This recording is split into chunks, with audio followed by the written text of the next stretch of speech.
Lagyan muna natin dito, ganyan. Tipitin natin.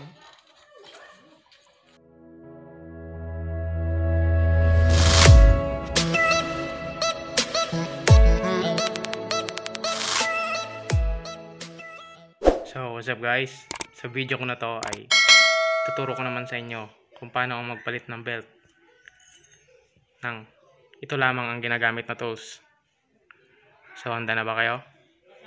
Simulan na natin.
Kailangan pantanggalin ito, pero sa ganitong klase ng engine ay hindi na po natin kailangan itong tanggalin kapag babaklasin natin to.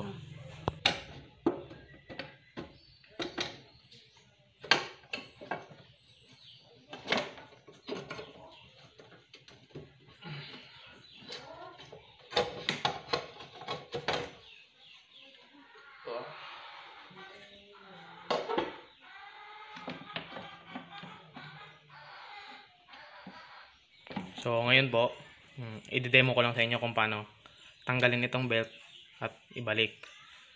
So mahalagang malaman po ito, lalo na dun sa mga mahilig mag long ride na walang dalang gamit.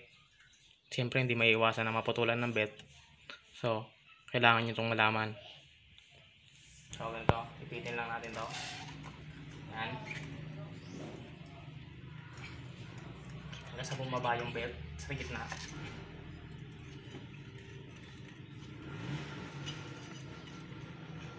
Dahan-dahanin nyo lang.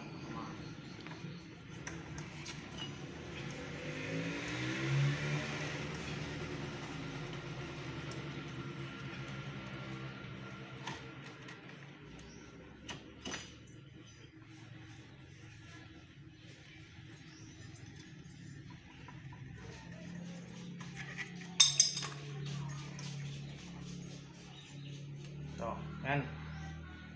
Tanggal ko na. So, ganun lang po kadali ang magbaklas.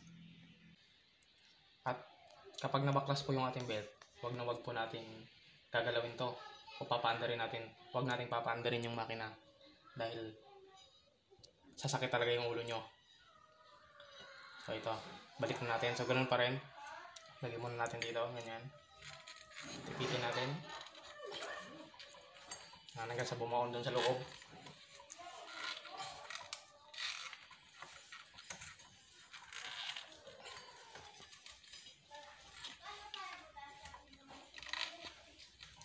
Pag bumaon na, dahan-dahan nyo lang, baka masugatan yung belt nyo.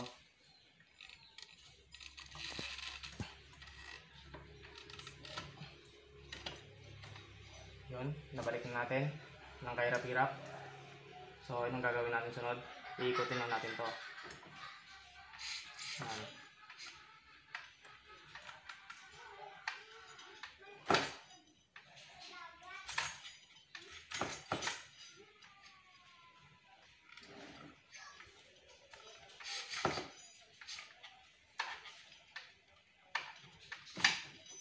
Ikutin natin ang dahan-dahan.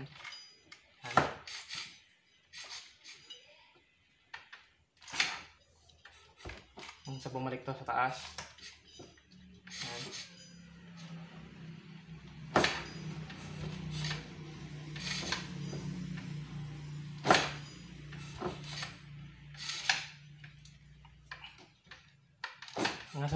Hanggang sa bumalik siya dito sa taas.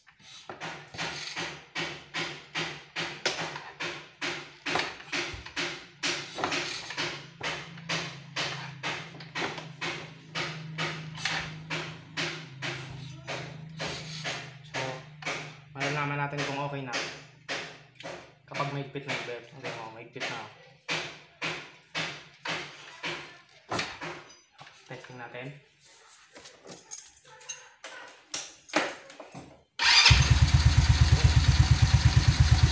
Kita niyo po?